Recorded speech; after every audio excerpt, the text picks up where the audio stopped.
everyone, and welcome back to my channel. Today I just wanted to talk about some of the essentials that I bring with me every single time I go to a photo shoot or a casting. Let's get into it. So this is the bag that I currently use right now. I take it with me every single time I go to set and to castings.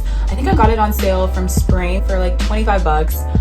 It was a super random purchase, but it ended up being the perfect casting bag. It looks super tiny, but it actually holds a lot more than you would think. I'm obsessed with tiny little backpacks. I used to carry around purses, but I just figured that they were just really annoying to just hold and carry around all the time. But with a cute little backpack, you can just like swing it over your shoulder like so. It's super cute, super convenient. It works for me. It's a cute little design. I personally really love it. So yeah, this is my casting bag. This is probably the most important item that I have. This is pretty much my book. It's my portfolio and it has all my photos. I take this with me to every single casting. Some agencies will require you to have like an actual physical book where you can like flip the pages. Fortunately, my agency lets us be more flexible, and I decided to use my iPad just because I already owned one and I didn't want to pay the extra money to get a physical book. iPads work really well. Just make sure they're always super clean. Make sure they don't have a bunch of smudges or fingerprints all over it. Mine has a bunch of fingerprints right now, so please disregard that. But yeah, just always make sure that your books / iPads are super clean and very well kept. This is really old, so I should probably replace it and get a new one.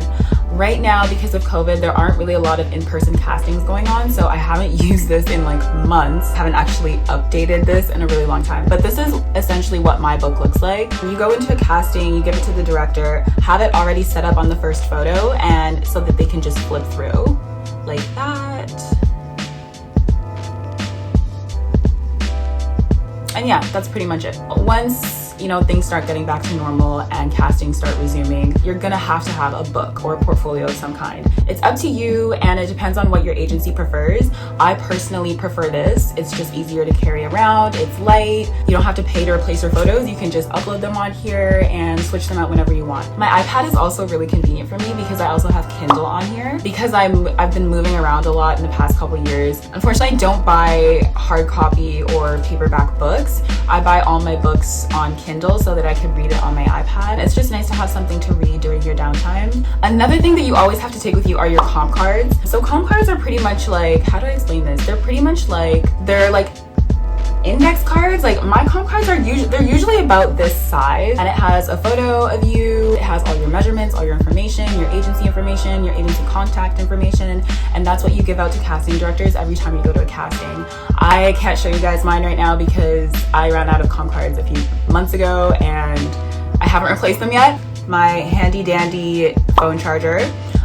This is perfect because I can use it to charge my iPad as well. Sometimes you're on set for hours, and sometimes you're waiting for a casting for hours, and you need to be entertained. You need to keep yourself busy, and you also need to be contacted by your agent if anything happens. Always make sure that you have your phone fully charged, your iPad fully charged. If not, make sure you carry this everywhere. Or if you can, invest in a portable charger. That's a really good idea in case you don't have access to plugs. This one is so important. A bra. You need a seamless, strapless bra to take with you everywhere. So I got mine from Victoria's Secret. It's strapless, it's seamless, so it won't be able to show through clothes. As you can see, it matches my skin tone. When I first started modeling, I had the hardest time finding a strapless, seamless bra that matched my skin tone. Every single bra that I had was like 5 or 6 shades too light for me. And all the options that were available for black and brown skin tones were way above my budget. So unfortunately, it took me a really long time to find this, and I was actually shocked that Victoria's Secret even had this in my exact shade. For every single casting and every single photo shoot, I make sure I have this bra. I either bring or I'm already wearing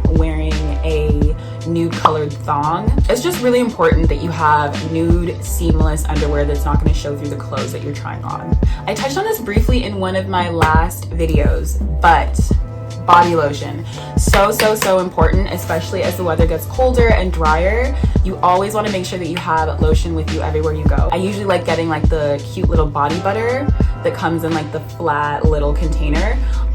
Sometimes that's sold out because it's such a popular product, so unfortunately I'll have to opt for this. This works just as well. I just prefer body butters because I feel like I stay moisturized for longer, but this does the job as well, and it actually fits pretty well in my bag. Like, look at that. Can you close it?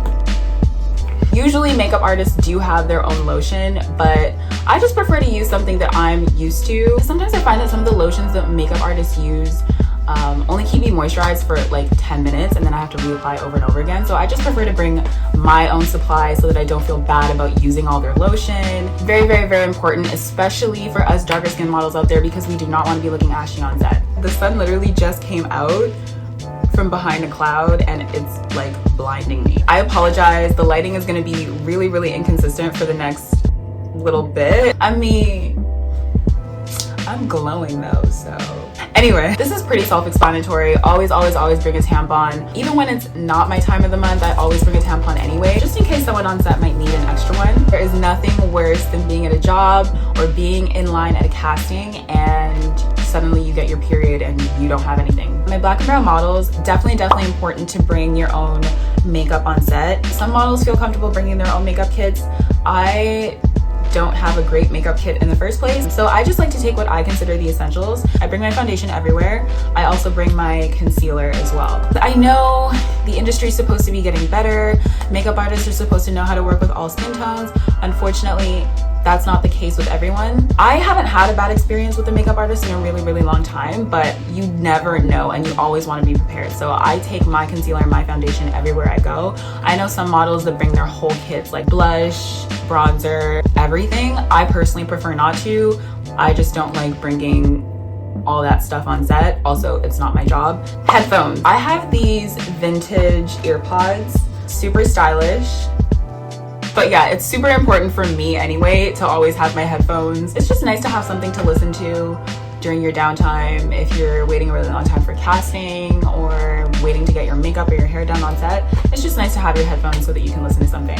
I always take this everywhere with me. It's always good to keep your lips hydrated, especially now during the winter when it's super cold and super dry. It's really, really important for me to have this. Otherwise, my lips are going to be looking crusty as hell. You don't have to use Vaseline. You can use whatever you want. I just really like it for myself.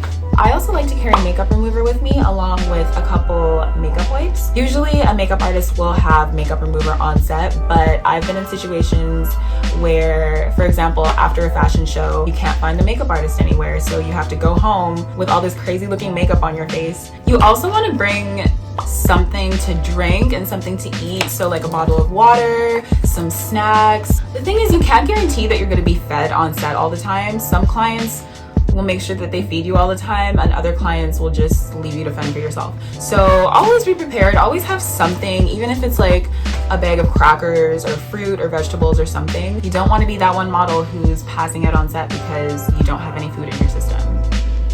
This actually happened to me once. Granted, it was in the middle of summer and we were shooting an editorial for fall. I was wearing a whole bunch of scarves, some really, really tight long gloves that were cutting off my circulation. I was wearing super, super heavy jackets and I was shooting in front of these huge lights that were really, really warm. And on top of that, I hadn't had breakfast that morning because I'm just not a breakfast person. I usually just don't eat anything for breakfast. But this was when I learned my lesson. I think I was wearing like, I don't even know how much they were worth. Like it was really, really expensive jewelry. And I had all these rings. I think I had maybe a few bracelets, but they were really expensive.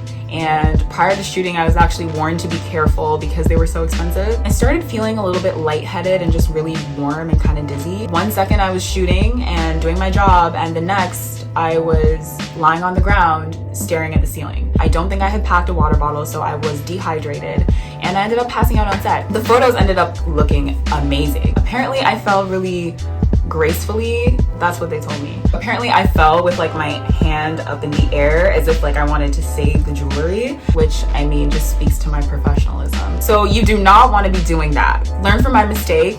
Always be hydrated.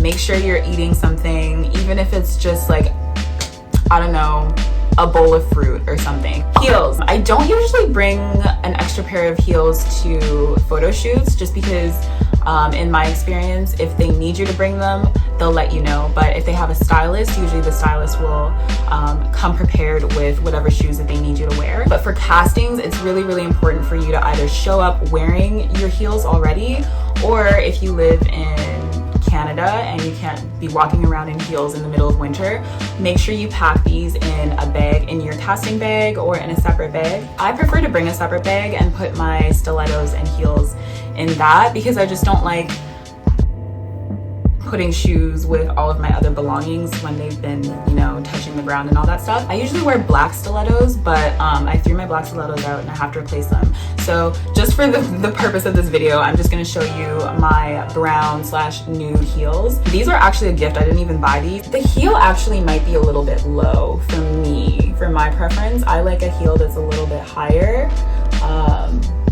But if you're new to modeling and you're okay with this height, this would be a pretty good, decent casting shoe.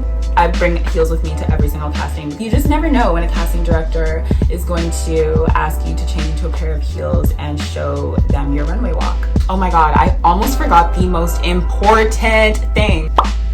A pick. I take this with me everywhere. You would be surprised the amount of hairstylists that I have come across that don't even know what this is. I have been at photo shoots where I pull this out and the hairstylist is just like in awe. They're just like, oh my God, what is that? And it's like,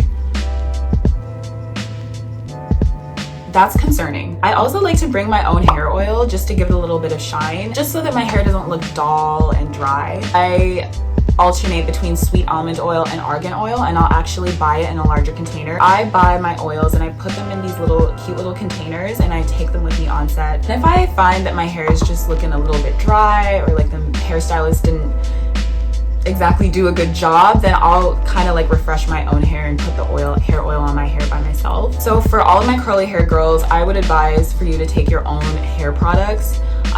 Take as many hair products as you can possibly fit into your model bag. Take any products that you feel comfortable bringing on set, just in case. Times are changing, but they're definitely not changing fast enough, and it's important that we come prepared on set so that we're not looking crazy in front of the camera. And the sun is out again, but honestly, like, it looks really, really pretty. Like, my room is like, so it's like illuminated now. Whatever. Real quick before I forget, deodorant.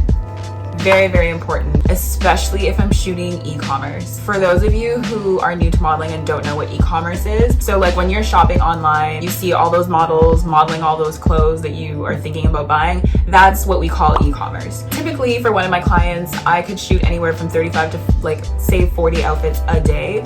And it gets really, really exhausting, and obviously you get really sweaty. So it's really important that you have this on set so that you're not walking around smelling bad. That's all that I have to say for today. I'm really sorry about the inconsistent lighting, but I'm kind of feeling this right now, like this whole like golden, hazy vibe. I hope this video helped you guys a little bit. If there are any models watching this and you think that I missed something, definitely feel free to comment. Share any tips that you might have. This is definitely a safe space. Thank you so much for watching. Again, it's always, always much appreciated. Stay safe, stay positive, check in on each other, and don't forget to like and subscribe. Thanks, guys.